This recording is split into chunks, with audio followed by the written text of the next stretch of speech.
Japan is not just the birthplace of neon signs and bullet trains and flawless service.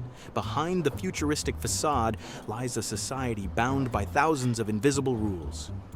Stumbling here is incredibly easy, and the price of a mistake is incredibly high.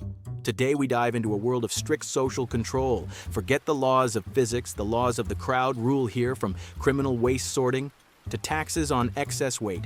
Welcome to the Japanese matrix, where only people with iron discipline survive. Waistline limit. In most countries, excess weight is a personal problem for a person and their doctor. But in Japan, your waistline officially belongs to the state. The government decided that thin citizens work more efficiently and fixed this at the legislative level. Every year, corporations must measure the waistlines of all employees over 40 using a tape measure. For men, the strict limit is exactly 85 centimeters. Exceeding this norm triggers a highly complex mechanism of bureaucratic inspections. If an employee doesn't lose weight after a warning, they are sent to mandatory diet courses. The company itself receives giant financial fines for keeping unhealthy staff. It is literally unprofitable for corporations to hire fast food lovers here. Imagine a solid top manager in an expensive suit, sweating nervously in front of the office doctor holding a tape measure. One extra cake on the weekend can cost the corporation millions of yen, and the employee themselves reputation and career growth. Offensive tip. In the West, tipping is the foundation of the restaurant business and the main way to thank a waiter. In Japan, coins left on the table will cause absolute panic, not gratitude. Here, high-quality service is included in the basic settings of any place. If you try to pay extra for good work, the staff will take it as a personal insult. You are literally telling them that they look like beggars in need of a handout. The immense pride of Japanese service of deity is never sold for a few additional dollars.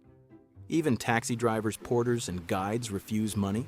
Any overpayment causes a glitch in the politeness matrix. A seller will recount the change to the very last yen to avoid being in your debt. Financial accuracy is elevated to an absolute cult here. A happy tourist leaves a bill under the cup and goes outside. A second later, an out-of-breath waiter runs out of the restaurant doors, waving this money as if you accidentally left a family diamond on the table. You will have to take the tip back. Red stamp cult. In the era of digital technologies, facial recognition, and biometrics, Japanese bureaucracy continues to live in the Middle Ages. Your personal handwritten signature with a ballpoint pen has absolutely no legal force here. Handwritten letters are just not trusted. To open a bank account, rent a tiny apartment, or get a job, you are completely required to use a hanko. This is a unique wooden or plastic seal with a carved name. Absolutely every resident of the country carries this artifact in their pocket. Losing a hanko is equivalent to losing your passport. You will have to go through a long and complex procedure of canceling the old seal and registering a new one. Offices even have special rules on what exact angle to place the stamp before the boss. Corporate managers with perfect smartphones and smartwatches stand in line at the desk to dip a wooden tube into red ink the old-fashioned way. Without this red circle on the paper, a multi-million-dollar international deal simply will not take place. Subway silence trap. In any other metropolis, a subway ride is a symphony of chaos, loud conversations, music, and crying children.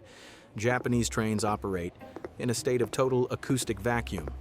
Breaking the silence here is equated to a very serious social offense indeed. Talking on a mobile phone inside the train is strictly prohibited.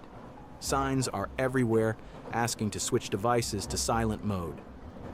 Passengers sit shoulder to shoulder but communicate exclusively in text messengers, deeply afraid of making a single sound. This unspoken law protects the personal space of millions of people who spend a huge part of their lives commuting. The crowd self-regulates. If someone dares to answer a call, they will be instantly incinerated by hundreds of cold, judging glances. Imagine a crowded train car during rush hour. Inside are hundreds of exhausted people, compressed into a single mass. And the only thing you hear in this incredibly tense crush is the rhythmic clatter of wheels on rails and the heavy collective breath. Shocking dinner taboo. A joint dinner with locals is a walk through a minefield of cultural taboos.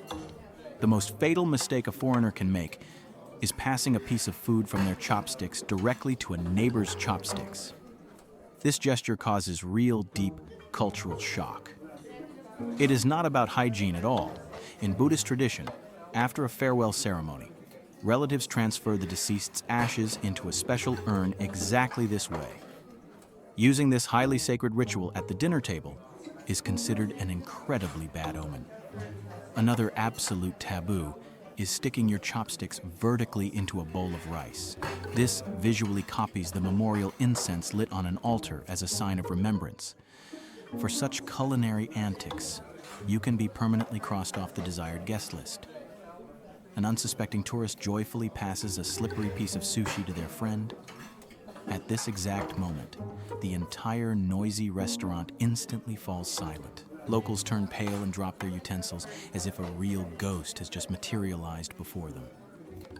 Public shame sticker.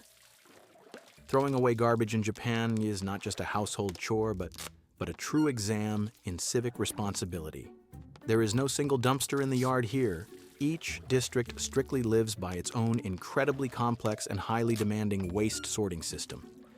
In some cities, garbage must be divided into 30 different categories.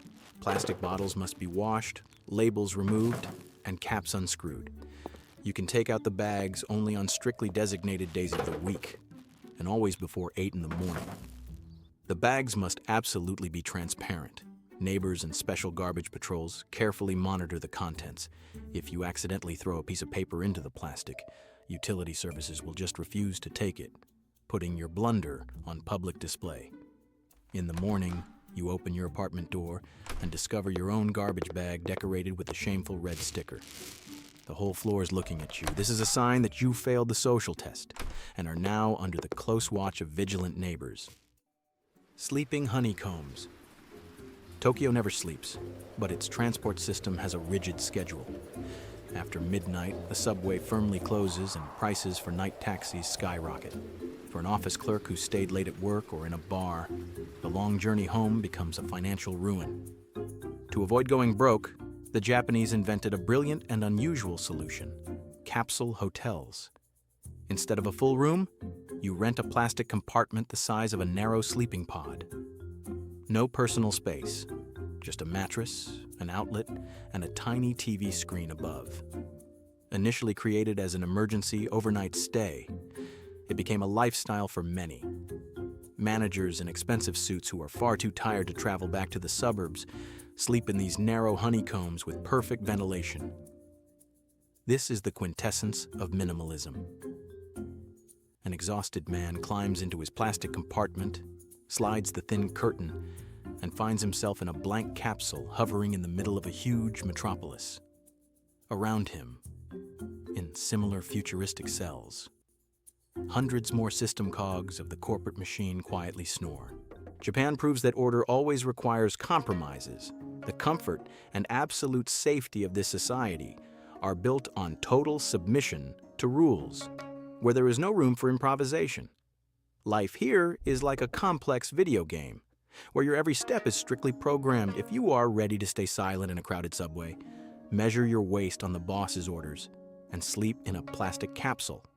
Book your tickets, subscribe to the channel, and hit the bell. In the next video, we will break down Japanese holidays and traditions,